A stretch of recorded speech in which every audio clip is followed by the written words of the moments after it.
बिस्मिल्लाहिर्रहमानिर्रहीम जी, अस्सलाम वालेकुम जी।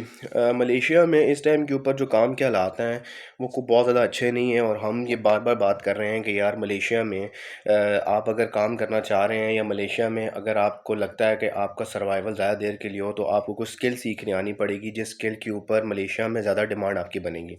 आज की वीडियो स्पेशली उन लोगों के लिए है जिनके पास कोई स्पेसिफिक स्किल नहीं है और वो मलेशिया में काम करने के लिए आना चाहते हैं, और मलेशिया में रह के अपने कुछ चार पैसे बनाना चाहते हैं। तो ये वीडियो स्पेशली उन तमाम भाइयों के लिए है।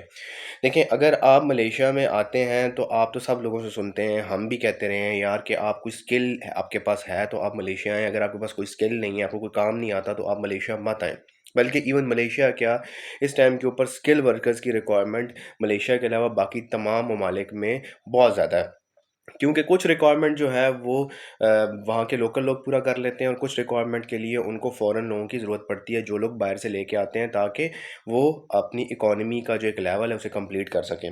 मलेशिया में अनस्किल्ड वर्कर की भी बहुत ज़्यादा रिक्वायरमेंट है। अगर आपके पास कोई स्किल नहीं है, आपको कोई हुनर नहीं आता, और आप फिर भी पैसे कमाने के लिए मलेशिया आना चाहते हैं, तो दो ऐसे सेक्टर्स हैं जिनमें आपकी गुंजाइश बन सकती है।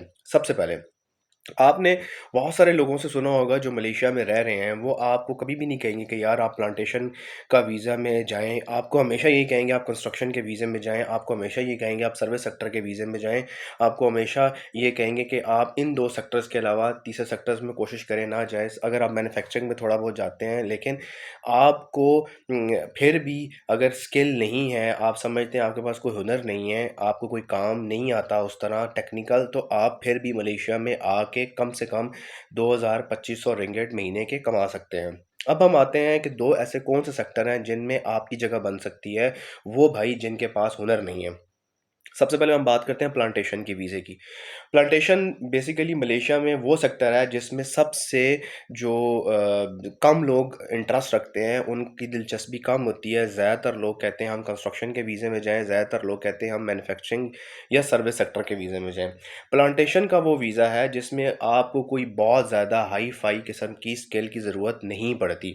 आपको सिर्फ़ क्या करना पड़ेगा, आपको थोड़ी-सी ट्रेनिंग दे देंगे आपको, क्योंकि मलेशिया में स्किल्ड जो प्लांटेशन का वीज़ा है स्पेशली, उसमें ज़्यादातर लोकल लोग काम नहीं करते। इसलिए मलेशियन गवर्नमेंट ये चाहती है, और हमेशा उसकी ये कोशिश होती है कि पाकिस्तानी, इंडियन और बंगालीज़ को लेके आया जाए, जो प्लांटेशन का काम यहाँ पे करें। अब प्लांटेशन के काम के कुछ फ़ायदे भी हैं और कुछ नुकसानात भी हैं। अगर हम पैसों कमाने की बात करते हैं और ओवरटाइम की बात करते हैं, तो आपका ओवरटाइम उतना ही लगता है जितना आपकी बाकी सेक्टर्स में लगता है।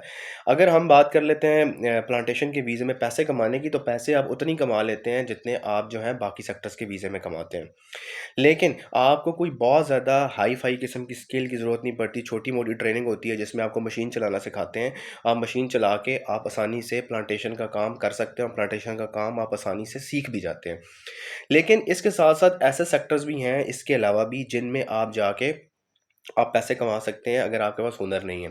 अगर हम पैकिंग की बात करते हैं, तो पैकिंग में भी कोई बहुत ज़्यादा आपको स्किल की ज़रूरत नहीं है। मैन्युफैक्चरिंग में एक पैकिंग का सेक्टर है जिसमें बहुत सारे पाकिस्तानी, इंडियन, बंगाली, नेपाली इस तरह के लोग काम कर रहे हैं और पैकिंग में काम कर रहे हैं, और पैकिंग का काम इसी तरह है जिस तरह का आप पाकिस्तान में देखते हैं, बहुत सारी फैक्ट्रीज़ हैं, वहाँ पे पैकिंग का काम किया जाता है। इसी तरह का काम आपका मिला-जुला मलेशिया में भी होता है।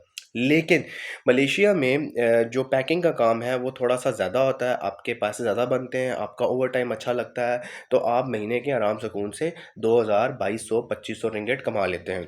अगर हम स्पेसिफ़िक बात करते हैं प्लांटेशन के वीज़े की, तो प्लांटेशन का वीज़ा जो है अगर आपको मिलता है तो आप भाई ले लें।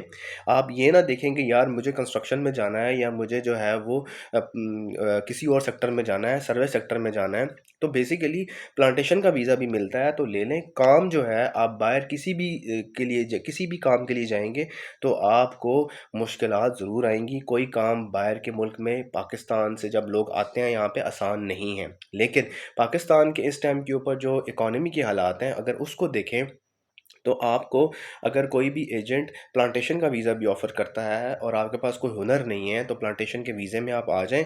मैंने बहुत सारे लोगों को यहाँ पे देखा है, लोग प्लांटेशन के वीज़े के ऊपर आके अपने वीज़ेज़ को कन्वर्ट कराते हैं। हालाँकि लीगली जिस वीज़े के ऊपर आप मलेशिया आते हैं, आपने उसी वीज़े के ऊपर काम करना है, लेकिन मैंने बहुत सारे लोगों को देखा है जो प्लांटेशन के वीज़े के ऊपर आते हैं और उसको सर्विस सेक्टर या मैन्युफैक्चरिंग में कन्वर्ट कर लेते हैं।